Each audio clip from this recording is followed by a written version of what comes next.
Okay guys, nandito na po ako sa Port of Batangas at ang aking sasakay na barko ay 12:30 na Starlight na fast craft. So ito makikita nyo, ayan o, walang gasinong tao ang terminal. Pero kapag ka mga holiday like Christmas, New Year at Halloween, ito po makikita nyo ito po sa lawak na ito na makikita nyo na punong-puno ito ng tao. Ayan o. Yun yung kalawak niyan. Ayan.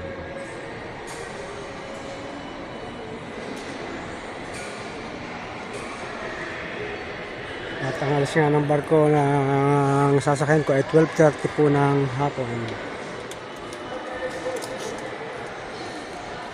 8-5.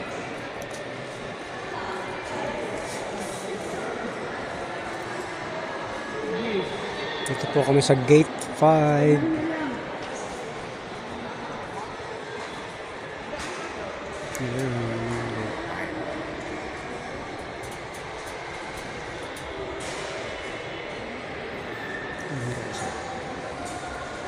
Yan ang Gate 5 at dyan kami lalabas.